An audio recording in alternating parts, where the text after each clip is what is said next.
Hi guys, welcome back to मिस्टास family channel. मैं हूँ मेघा। मैं हूँ शिवम।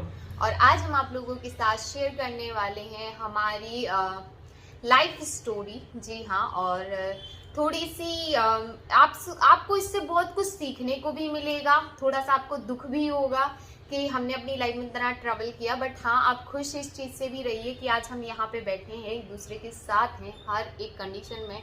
सो ठीक है, जो बीत गया सो बीत गया, लेकिन जो बीत गया कई बार ऐसा होता है ना कि आप बोलते हो पुरानी बातें भुला दो, पर कुछ चीज़ें ऐसी होती है जो आप कभी नहीं भुला सकते हो और ना आप भुलाना चाहते हो। सो आपने जो लव स्टोरी देखी थी उसी से जुड़ जाती है हमारी लाइफ स्टोरी, क्योंकि लव स्टोरी तो निकल गई, सब कुछ सक्सेस हो गया, सब कुछ अच्छे से हो गया लास्ट में। बट कई बार ऐसा होता है ना कि एक स्टोरी खत्म होती है तो दूसरी स्टोरी चालू हो जाती है। तो हमारी जिंदगी की स्टोरी चालू हुई थी। अभी तो हम लोगों के हैप्पी मोमेंट थे। हाँ, और उसमें सबका साथ था। अब हम लोगों का अकेलापन, सूनापन, स्ट्रगल और बिना बैक सपोर्ट के हम लोग ने कैसे स्ट्रगल किया और कैसा क्या किया हम आपको सब कुछ बताएंगे। बस थोड़ा सा शॉर्ट फॉर्म में बताएंगे, मेन बातें बताएंगे, क्योंकि ये एक 3 से 4 साल की जर्नी है। लेकिन हम आपके साथ वो सारी चीजें बताएंगे जहाँ से चीजें शुरुआत और एंड हुई है। बाकी हम 4 साल की पूरी जर्नी आपको एक ही 15 मिनट में नहीं बता पाएंगे, इसके भी 1-2 पार्ट, मतलब 1-2 नहीं, इसके तो और ज्यादा पार्ट आएंगे, क्योंकि जब हमारे 7 महीने के प्यार के 5 पार्ट 4 साल की आप 15 मिनट में 4 मिनट में नहीं बता सकते। हाँ। है ना, तो इसका भी पार्ट बनेगा। अगर ये हम लोग ने बनाया है क्योंकि बहुत से कमेंट आ रहे थे कि आप अपनी शेयर आगे की स्टोरी क्यों नहीं बता रहे हो आप लोग, तो हम लोग ये बना रहे हैं। अगर इसमें भी कमेंट आता है कि आप आगे की और शेयर करिए तो हम लोग पक्का और डेफिनेटली शेयर करेंगे। तो स्टार्ट करते हैं। सारी, जैसे कि मैंने बोला था कि जिस टाइम पे हम लोग वहाँ से जबलपुर से आ गए थे और हमारी पूरी फैमिली इकट्ठी हो गई थी। बस मेरे जो जेठ जी थे वो बस नहीं आए थे, बाकी सारी फैमिली आ गई थी। तो जैसे घर पे आए, सब 2-3 दिन जो भी प्रोसीजर चला कि मम्मी आईसीयू में एडमिट है, और आईसीयू में एडमिट थी, उनको 4 बार 5 बार खाना गरम गरम बन के जाता था। रीज़न सिर्फ इतना सा था कि वो शुगर पेशेंट थी, उनका शुगर ही हाई हुआ था, तो उनका केयर बहुत ज़्यादा ज़रूरी हो गया था। तो उसके बाद मम्मी की छुट्टी हुई, मम्मी घर पे आई और धीरे धीरे करके सब अपनी अपनी जगह चले गए। ये बातें थी 4 से 5 दिन की, और इन 4-5 दिनों में एक चीज़ समझ में आई कि हमारे घर वाले कोई परेशान नहीं कर रहा है, कोई आ जा नहीं रहा। तो फिर भी लेकिन एक पापा जो हमारे घर के सबसे बड़े हैं, उनके दिल में एक चिंता तो थी ही कि हमारे बच्चे यहाँ पे हैं, मतलब हम लोग वहाँ पे हैं मेनली। तो पापा ने ये बात बोली कि हम दमोह जा रहे हैं, हम व्यवस्थाएं जमा रहे हैं। और मेरी शादी मंदिर से नहीं हुई थी तब, तो हमारे घर में मेरी एंट्री नहीं थी मेरे ससुराल में, क्योंकि हमारे महर पे मैं ऐसे नहीं जा सकती थी। तो पापा बोले हम घर तो तुम्हें नहीं बुलाएंगे, बट तुम दमोह आ जाना, आप लोग सब दमोह आ जाना, मतलब मम्मी को लेके भी आ जाना। हमने कहा ठीक है। फिर ये लोग सब अपनी अपनी जगह गए, जो जहाँ से आया था। जैसे इंदौर से दीदी लोग गई, जीजू आए थे सतना से, दीदी आई थी सतना से, तो वो लोग सब अपनी अपनी जगह गए। ये गए जबलपुर, और जबलपुर में हमारा जो सामान रखा था, क्योंकि हम तो 2 बैग लेके आए थे, तो सामान उठाने गए थे ये। और जैसे ये जबलपुर के लिए निकले, तो अब जैसे मम्मी के रिलेटिव्स, मम्मी के जानने वाले, मम्मी स्कूल में प्रिंसिपल की पोस्ट पे हैं, तो सिंपल सी बात है कि उनकी इतनी तबीयत खराब थी, तो उनको जानने वाले घर पे तो आते ही आते, तो वो लोग आते थे। मम्मी की उस टाइम पे इतनी स्थिति खराब थी, जबकि ये बात है कि मम्मी आईसीयू से आने के बाद भी इतनी भी स्टेबल नहीं हो पा रही थी कि वो बाथरूम तक जाएं। और उनको जो शुगर वाले पेशेंट होते हैं, सबकी बात नहीं कर रही हूँ, पर मेरी मम्मी के साथ ये प्रॉब्लम है कि उनको वॉशरूम अगर कह दिया कि आ गई तो समझ लो आ गई। तो ऐसे कई बार होता था कि हमने उनकी इतनी केयर करी, अपने हाथ से सारे कपड़े, मतलब आप समझ सकते हो, अंडरगारमेंट से लेकर सब कुछ मैं वो भी करती थी। उनको 4 से शुगर भी हाई नहीं होने दी। हाँ, 4 से 5 बार मैं उनके लिए गरम गरम कुछ ना कुछ बना के खिलाती थी। जबकि मैंने आप लोगों को अपनी लास्ट स्टोरी में बताया, मुझे काम घर के बिल्कुल नहीं आते थे, मैं सारा काम करती थी। और थोड़ी मेरी मम्मी, मतलब थोड़ी नहीं, बहुत ही ज़्यादा सफाई वाली हैं। ऐसी भी हैं कि अगर कोई पैर पोछ रूम, मतलब बिल्कुल मेन गेट पे होना चाहिए, ना अगर अंदर ना बाहर, सीधा होना चाहिए, ना तिरछा होना चाहिए, ना ऐसा सीधा, जैसे पैर पोज जहाँ रखता है जैसे बिल्कुल वैसे होना चाहिए। चाहे आप 10 बार निकल जाए, वो हिलना नहीं चाहिए। और अगर वो हिल गया तो फिर तो, अगर हिल गया तो क्यों तू सही नहीं कर पाया, और 17 बार वहीं से निकल, चिल्लाना चोट, मतलब ये तो चिल्ला चोट। मतलब तभी से मुझे समझ में आ गया कि इनको तो, मतलब टीचर वाली सीन था कि टीचर हैं तो ये एक होता ना, टीचर हमसे पूछते हैं ये अक्षर यहाँ से यहाँ क्यों आ गया, ये लाइन में क्यों नहीं, मतलब बिल्कुल वैसी थॉट्स थे मम्मी के। चलो वो भी ठीक था। फिर जब कुछ लोग आए और फिर पापा ने तो बोल ही दिया था कि आप लोग दमोह आ जाना है, तो इन्हें 3 से 4 दिन अकेले गए थे ना, तो सब कुछ पैक करने में लगा। उस टाइम पे पैकर्स वाला इतना वो नहीं था ना, आज से 6-7 साल पुरानी बात बता रहे हैं हम। सारी चीज़ें हुई। उसके बाद मेरी मम्मी किसी से फ़ोन पे बात कर रही थी, तो मैंने सुना कि मम्मी मतलब सब कुछ सह रही थी मैं, आप गाली भी दे रहे थे तो मैं गाली भी खा रही थी, आप मुझसे ऊट पटांग, अरे टाइम से नहीं देती है, अरे तू ऐसा नहीं करती, अरे तू लेट उठती है, अरे तू, सारी चीज़ें बर्दाश्त कर रही थी कि चलो कोई बात नहीं, हर सास को चाहिए कि उसकी बहू एकदम परफेक्ट हो। हालांकि मेरे हिसाब से कि जब आपकी बहू आती है ना घर में, तो वो भी एक पराई घर से आती है जिसके पूरे रंग ढंग सब कुछ बदले हुए होते हैं। आपको अपने में जब तक ढालना है ना, तो आपको स्ट्रिक्टली नहीं ढालना चाहिए, कम से कम आपको थोड़ा तो उसमें भी एडजस्ट करना चाहिए। जैसे वो आप में कोशिश करती है तो कहीं ना कहीं आपको भी उस फर्स्ट ऑफ ऑल क्या होता है कि जैसे जब बहू घर पर जाती है तो ये सास का फर्ज होता है कि वो अपने नियम कानून, हम कैसे खाते हैं, कैसे रहते हैं, कितने बजे उठते हैं, हमारे लड़के को क्या पसंद है, हमारी मतलब तुम्हारे ससुर को क्या पसंद है, तुम्हारे नंद जेठ को क्या पसंद है, इस टाइप में रहते हैं, खाते हैं, तेल मिर्ची तेज कम ज़्यादा, ये सब क्या है सास बताती है। या सास नहीं बताएगी तो नंद बताएगी, जो किचन में काम करती है वो अपना किचन का बता देगी, हमारे मतलब घर में ऐसा बनता है। तो ये बाबू मैं लेट कहाँ उठती थी, 5 बजे उठती थी सुबह, नल का पानी भरती थी क्योंकि मम्मी तो बीमार थी, मैं ही करती। सुनो तो फिर वो इतना मतलब ये सब बताता है। फिर उसके बाद 1 महीने में उसको जैसे बहू ने कुछ गलती कर दी, उसको बताओ नहीं बेटा ऐसा, तो ये क्या है, एक दर्जा जो रहता है ना सास बहू का, ये अच्छा चलता रहता है। और अगर एकदम से बहू आ जाए, ऐसा तो है नहीं कि जैसे कोई कहावत है ना कि पेट से कोई सीख के तो आता नहीं है, जो सीखता है पेट से बाहर ही आने के बाद सीखता है।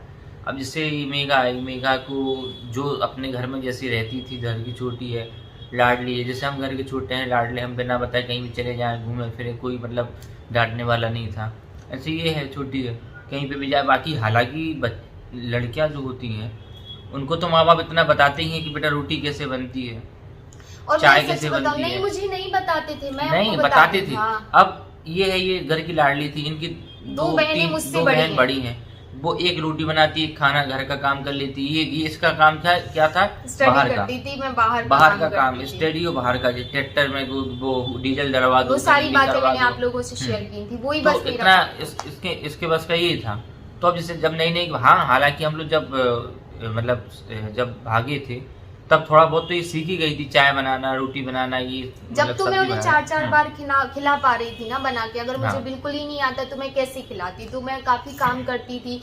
सुबह मेरा रूटीन था कि मुझे 5:30 बजे यानी हाउ कंडीशन उठना है, क्योंकि 6 बजे नल आता था। आप बिलीव मानोगी, पीतल के इतने बड़े बड़े गुंड, इनको खुद पता है, इतने बड़े बड़े गुंड 3 है इनके घर में। उसके बाद मतलब वो टंकी, और उस टाइम पे मतलब कि आप समझो ना, पीताम्बरी भी होता ना जो उससे जल्दी धुल जाते हैं ये बर्तन, वो भी नहीं। एक नींबू रखा रहता था, मम्मी बोलती थी इसे नींबू से क्यों नहीं घिसा यार, उतने सुबह कोई उठ रहा है सो के, वो घिसते बैठे रहे क्या। और अगर वो नहीं किया ना तो उस पर भी झगड़े होते थे, मतलब चिल्लाती थी मैं, वो भी बर्दाश्त करती थी। तो मुझे वो चीज़ बहुत बुरी लगी कि आप किसी अपने मेहमान से बात करो, उससे बोल रहे हो भैया ये तो अच्छी नहीं लग रही है, मेरे को तो समझ में आ रहा है इसका कैरेक्टर बहुत ढीला है, मतलब सीधे बोल दिया कि कैरेक्टर ढीला, चाल चलन बिल्कुल सही नहीं लग रहा है इसका। मेरा लड़का भी यहाँ पे है नहीं, पूरे दिन फोन पे बतियाती और मैं पूरे दिन इनसे ही बात करती थी, तो मम्मी के ही फोन से बात करती थी, किसी और के फोन से तो नहीं। मेरे पास तो तब उस टाइम पे ऐसा कोई फोन नहीं था, क्योंकि उस टाइम पे हम लोगों की वो नया था ना, तो इस वजह से हम लोगों को एक ही फोन था हम दोनों के बीच में, जरूरत भी नहीं पड़ती थी। से बात करती रहती है, मुझे तो ऐसे ही गड़बड़ लगता है, रुक जाओ उसको आ जाने दो, जबलपुर चले गए थे, उसको आ जाने दो, उसको दिखाऊंगी कि ये किससे बात कर, यहाँ पे आते हैं सबको देखती है, घूरती है। वो चीज़ मुझे बहुत बुरी लगी। मैं सब बर्दाश्त कर सकती हूँ, अपने कैरेक्टर पे बात नहीं आने दूंगी, क्योंकि देखो सिंपल सी बात है, मैं इनके साथ आई हूँ, तो अगर मैं गलत होती तो मैं अपने घर से ही क्यों निकलती। मुझे अगर यही सारी चीज़ें करनी होती तो मैं उस घर में ही रह के सारी चीज़ें कर रही होती ना, मैं इनके साथ अपनी ज़िंदगी के बारे में क्यों सोचती, उतनी कम एज में भी, वो भी। मुझे बहुत बुरा लगा। मैं तभी तो जिनसे उन्होंने बोला तो तुरंत वो बोलते मेरी बात कराओ मेघा से। तो मैंने बात की, जब उन्होंने बोला और आप बोलोगे कि जाओ इसके लिए चाय लेके आओ, पानी लेके आओ, तो मैं लेके जाऊंगी ना। आप चाहे से आप नैन मटक का बोल दो, चाहे फिर आपने जो ऑर्डर दिया है उसको मैं पूरा कर रही हूँ वो बोलो।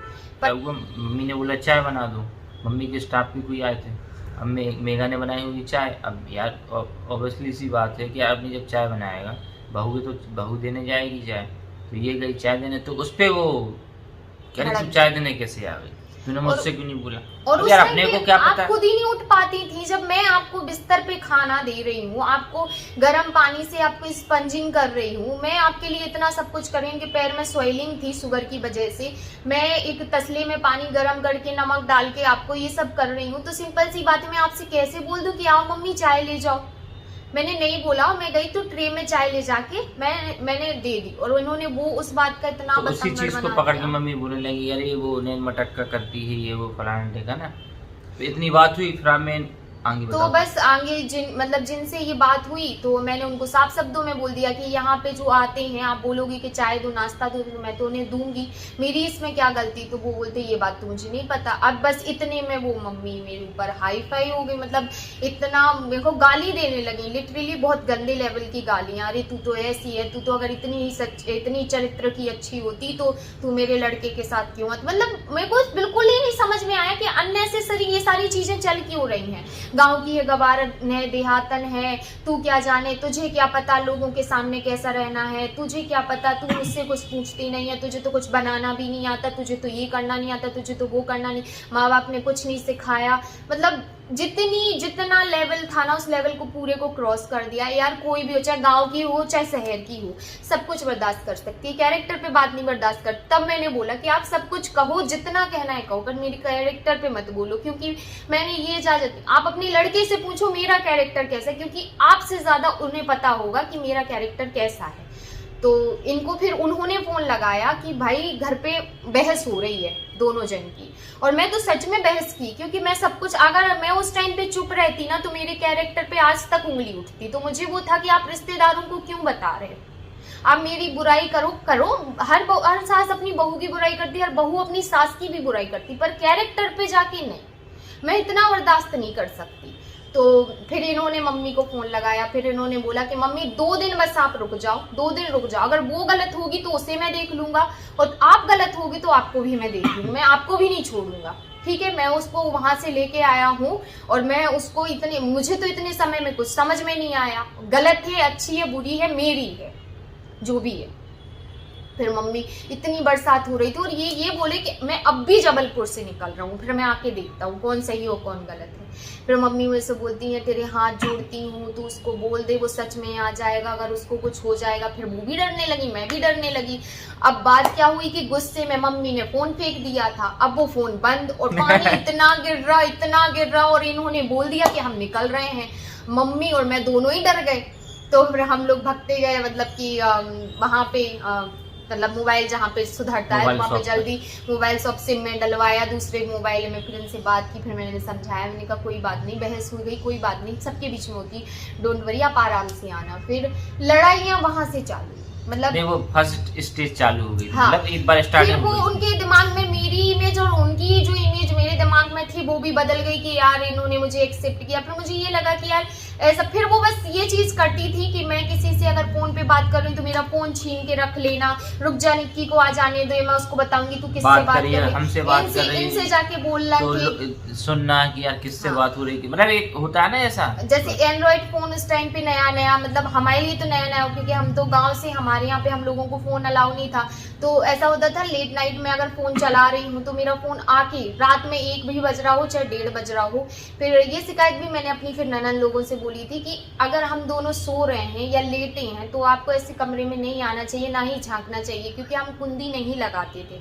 तो ये भी फिर उन्होंने करना स्टार्ट किया। मतलब कुल मिला के ये था कि डाउट कर रही थी, और डाउट करके इनको बता रही थी, और जो जहाँ पे पति पत्नी के बीच में, मतलब जिस स्टेज पे प्यार बढ़ना चाहिए वहां पे हम दोनों के बीच में झगड़े होना स्टार्ट हुआ। आप लोग बोलते हो ना कि दिया आपने सुसाइड करने की कोशिश क्यों की थी, तो पहला रीजन तो यही था कि कोई किसी के कैरेक्टर पे ना बोले। इनसे इन्होंने साफ शब्दों में बोल दिया था कि कैरेक्टरलेस लड़की है, और फर्स्ट टाइम जब मैंने यहाँ पे, आप देख सकते हैं यहाँ टैटू बनवाई, उस टाइम वो कोई कटी नहीं थी। कहते ना भगवान ने हम लोगों के लिए कुछ और ही सोच रखा था, वो हमारे लिए सही नहीं था, इसलिए भगवान ने ऐसा, हमने तो 3-4 बार की, लेकिन 3-4 बार में हम एक भी बार सक्सेसफुल नहीं हुए, क्योंकि ऊपर वाला कुछ और ही सोच के बैठा था हमारे लिए।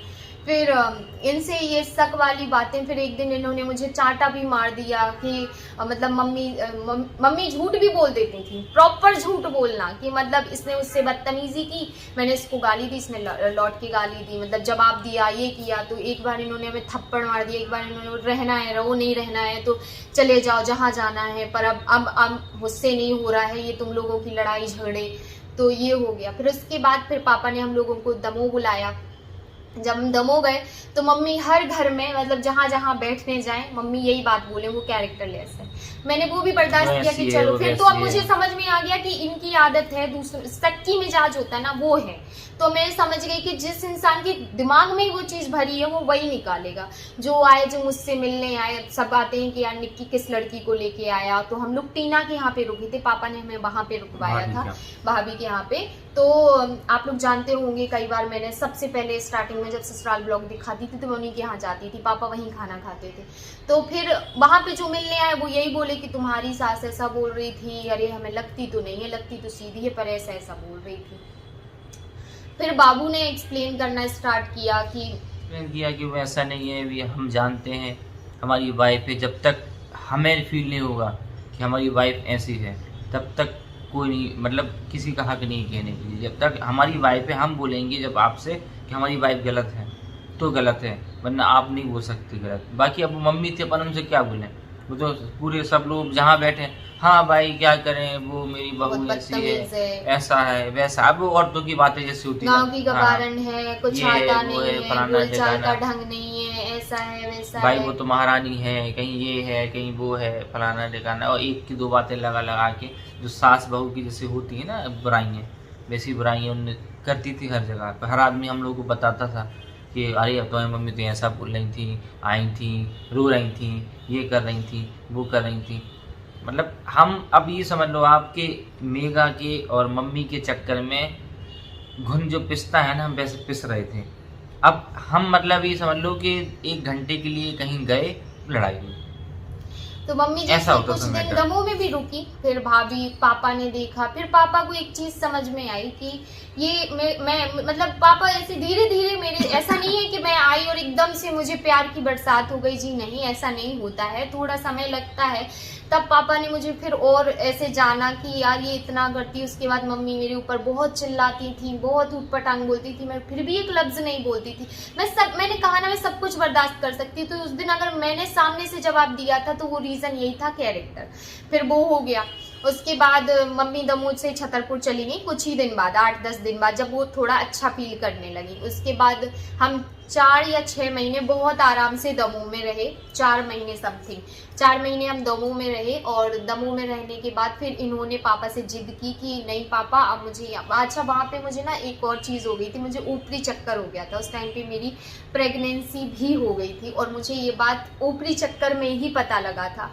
तो उस टाइम पे मेरी इतनी तबीयत खराब हुई कि फिर इन्होंने डिसीजन लिया कि मुझे अब यहाँ नहीं रहना। और ये बात भी ये समझ गए थे कि छतरपुर में मेघा रहेगी तो पक्का मम्मी और मेघा की पटती तो है नहीं बिल्कुल, और सामने वाला अलग क्या है, बोली अलग ही होती है, तो जॉब कर पाएंगे ना कुछ कर पाएंगे, नींद में लगे रहेंगे, कोई मतलब नहीं है। फिर पापा से इन्होंने बोला कि हम लोग इंदौर जाके शिफ्ट होना चाहते, क्योंकि स्टडी इन्होंने इंदौर से ही की थी, तो हम वहीं जाके कोई जॉब देख लेंगे, हमें कोई भी अच्छी सी जॉब 10-12-15 हज़ार तक की मिल जाएगी। तो फिर पापा बोले ठीक है, लेकिन मेरी इतनी तबीयत खराब थी तो फिर हमें दमोह फिर छतरपुर फिर जाना पड़ा। जब हम फिर से छतरपुर गए तो 2-3-4 दिन तो अच्छे से रहे, सब कुछ अच्छा चल रहा था। 4-5 दिन बाद मुझे वो ऊपरी चक्कर जो था, उसकी इतनी पूजा पाठ सब चल रहा था, लेकिन रिलीफ नहीं मिला। उससे मिल जाता था फिर वही होने लगता था। जैसे अपन ने आज दिखवाया 2 दिन आराम, फिर 3-4 दिन फिर वैसी ही हरकतें, फिर वही एक्टिविटी चालू। फिर आज में हम लोग फिर बहुत मतलब प्रॉब्लम हुई। फिर उसके बाद ये रोज रात में 40 चढ़ा के सुलाते थे मुझे, मैं जब तक सोती थी जब तक वो चलती रहती थी, तो पूरे दिन हमारे यहाँ पूरी रात वही चलता था। इतनी तबीयत खराब होने के बाद भी मम्मी और मेरे बीच में झगड़े ही चल रहे थे। मतलब मम्मी वही करती थी जो वो करती थी, कुछ बनाना नहीं आता, माँ बाप ने कुछ नहीं सिखाया। और जब बात माँ बाप पे आती थी तो मैं बोलती थी कि भाई मेरे माँ बाप ने यहाँ शादी नहीं की, उनके मन की ये शादी नहीं है कि उन्हें पता था कि भाई मेरी लड़की शादी कर लेगी तो चलो लड़की को सब सिखा दूँ। तो ऐसे बहुत हुआ। फिर मैं रो रो के भी बोलती थी कि मम्मी कौन है मेरा यहाँ पे, कोई नहीं है, जो हो आप हो। कुछ टाइम के लिए मम्मी समझ जाती थी, फिर वही की वही हरकतें, फिर वही की वही चीज़ें। उस टाइम पे ना कोई घर में मेड ना कुछ, पूरे दिन काम करो। रात में ऐसा होता था, मेरी आज भी मेरी ऐसी आदत है कि जब तक मम्मी खाना नहीं खा लेती मैं खाना नहीं खाती हूँ। तो हम लोग हमेशा ऐसे करते थे, मम्मी को 8-9 बजे तक खाना खिला देते तो उसके बाद हम लोग तो शुरू से टाइमिंग थी उनकी, मतलब 8-9 बजे तक उनको खाना चाहिए। और वैसे ही उनकी शुगर है तो उनको हर 2-3 घंटे में भूख लगती है। बहुत ही बड़ी मजाक थी। हम वहाँ गए, वहाँ से मेरी पूजा हुई, लेकिन उस टाइम तक मतलब जो मेरे ऊपर ऊपरी चक्कर था उसने बोल ही दिया था कि ये जो बेबी है ये मैं लेके ही जाऊँगा। उस टाइम पे मम्मी को जब पता हुआ कि मैं प्रेग्नेंट हूँ तो मम्मी का ये कहना था इनसे कि बच्चा कर लो, क्योंकि तुम लोगों को ईजी हो जाएगा आगे सर्वाइव करने में। तुम्हारे घर वाले मतलब जितना घूम रहे हैं मारने पीटने के चक्कर में वो भी थम जाएंगे। बट वो मेरा 3-3.5 महीने का फिर मेरा मिसकैरेज हुआ।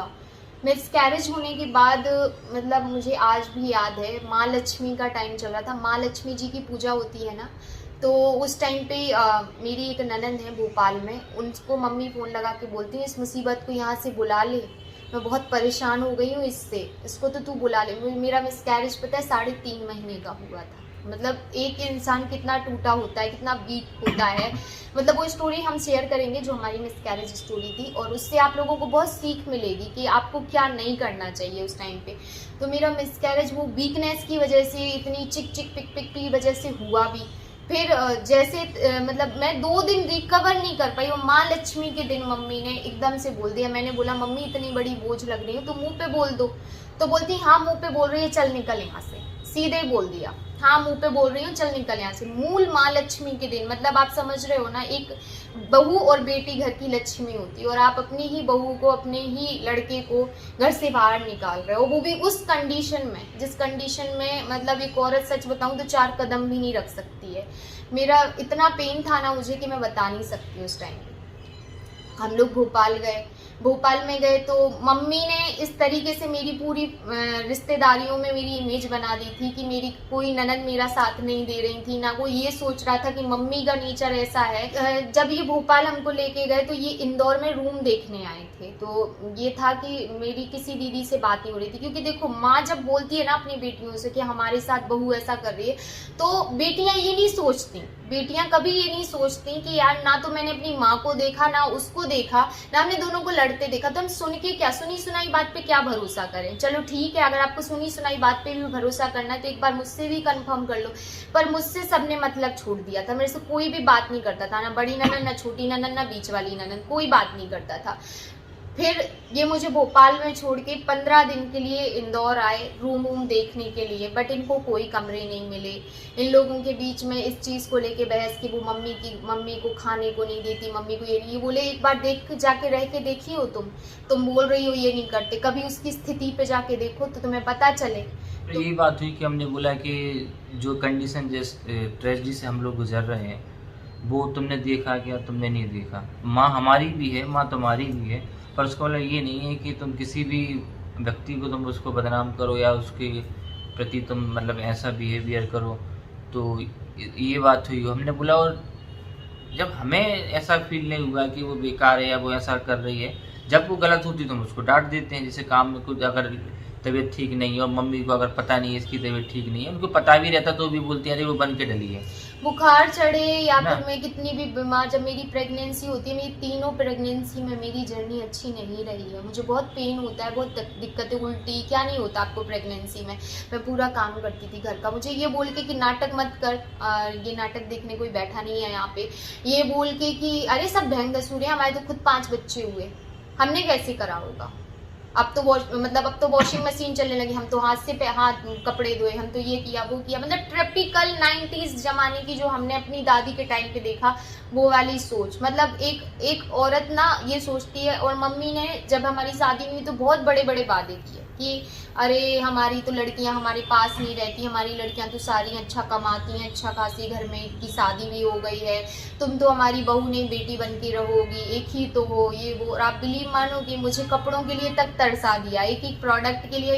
ये जो क्रीम पाउडर तो छोड़ो, अगर मतलब आप बिलीव मानोगे जो नहाने वाला साबुन और फेस वॉश मम्मी छुपा के रखती थी। ये बैठे हैं फॉर एग्जाम्पल, इनको खुद पता है ये सारी चीजें। और उस टाइम पे आप लोग बोलोगे कि तुझे जीजू नहीं ला के दे सकते थे। जीजू क्या करते, घर से बाहर कहाँ कमाने जाते? नहीं, इससे वो घर से बाहर जाते तो लड़ाइयाँ और ज्यादा बढ़ती। साबुन क्या कोई महंगा नहीं आता है, 20-30-50 रुपए का आता है। अगर अपन ला भी देते तो वो लुका लेते थे। वो जान के उससे पॉटी वाले हाथ धो देती थी। अब इससे बड़ी बात क्या होती है? मतलब प्रॉपर ये था कि कितना परेशान, ये खुद ही छोड़ के चली जाए।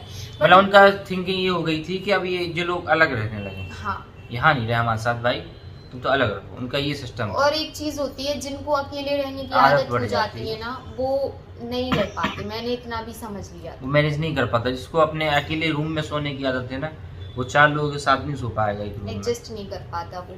क्योंकि ये समझ लीजिए हम छतरपुर गए, उसके बाद हमारी शादी हुई 3rd टाइम, तो वो उसके बाद सारी भी घर चीजें, छोड़ा। और उसके बाद कितना कुछ हमारे साथ हुआ वो तो और भी बड़ी स्टोरी है। सो ये पार्ट अभी हम खत्म करते हैं, क्योंकि ये पार्ट 28 से 30 मिनट का हो जाएगा। मुझे पता है मैं कितना भी एडिट करूं, तो मैं नहीं चाहती कि और लेंथी हो, क्योंकि आप लोगों को तो सुनना है मुझे पता है, लेकिन हमें मतलब सुनाने में दिक्कत हो रही है। पता है क्यों? क्योंकि क्या होता है ना, हमारी जो स्टोरेज होता है उसमें जब एक्सपोर्ट करते हैं ना तो दिक्कत होती है, और अपलोड करने में उससे भी बड़ी दिक्कत होती है। प्लीज इसलिए समझिएगा। इस ब्लॉग का हम यहीं पे एंड करेंगे। हम आपको मिलते हैं नेक्स्ट ब्लॉग में। तब तक के लिए bye guys, love you all, take care. धन्यवाद आप लोगों ने वॉच किया, और कमेंट करके जरूर बताइएगा कि आप मेरी जगह होते तो आप क्या करते उस टाइम पे।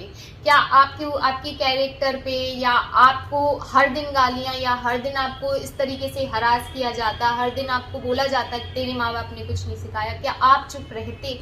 आप नहीं बोलते। मैं गलत हूँ तो जरूर बोलिएगा कि नहीं आप यहाँ गलत। तो आप लोग अभी बोलोगे कि हम लोग ये फैमिली जो बातें हैं वो हम आप लोगों के साथ डिस्कस कर रहे हैं। अगर मेरे घर वालों ने मुझे परेशान किया है और मैंने उनके बारे में एक एक आप लोगों को बात बताई है, तो अगर यहाँ पे जो हुआ है वो भी हमें बताना चाहिए। फैक्ट बात है, और इसमें जो भी एक एक चीज हुई है उसमें बल्कि हम लोगों ने कम करके बताई है, क्योंकि वीडियो ज्यादा बढ़े ना। और कुछ अगर एक एक दिन को गिनवाने लग जाऊंगी बहुत स्ट्रगल, क्योंकि जिसके साथ होता है उसको तो पता रहता है कि हमारे साथ ये भी हुआ था, वो भी हुआ था। तो ये बात बिल्कुल परफेक्ट है, और इसमें कुछ वो नहीं है कि हम लोगों ने कुछ ऊपर मिला जुला के बताई या किया। हम किसी की बुराई नहीं कर रहे, क्योंकि ये वीडियो तो हमारी मम्मी भी देखेंगी, पापा भी देखेंगे, सब देखेंगे, ठीक है ना। और वो मुझसे बोलने लायक भी नहीं है। वो इसलिए नहीं बोल सकते हैं कुछ, क्योंकि उन्होंने ये किया है। इवन इससे उन्होंने 2 गुना 3 गुना ज्यादा किया है। हम फिर भी उन्हें बहुत कम करके बता रहे हैं। तो वो तब हमसे बोल पाते जब हम मतलब हमने कुछ बड़ा चढ़ा के बोला, तो वो हमसे लड़ सकते थे, वो हमसे पूछ सकते थे तुम ऐसा क्यों, हमें बदनाम क्यों कर रहे हो। लेकिन वो ये नहीं बोलेंगे, क्योंकि मुझे ऑलरेडी हमारे साथ ऐसा हुआ है और उन्होंने ऐसा किया है, और आज भी कर रहे हैं। ये मत सोचिए कि आज वो चुप हैं, हम अलग रह रहे हैं, वो अलग रह रहे हैं, उनकी जिंदगी आसान है, हमारी जिंदगी आसान है। आज भी कर रहे हैं। हर रिश्तेदार, हर नातेदार को एक एक करके, अरे उसको अच्छा नहीं समझना, वो ऐसी है, वो वैसा है। अब तो वो अपनी बेटी तक की बुराई करने लग गई है। पता नहीं क्या प्रॉब्लम है उनको।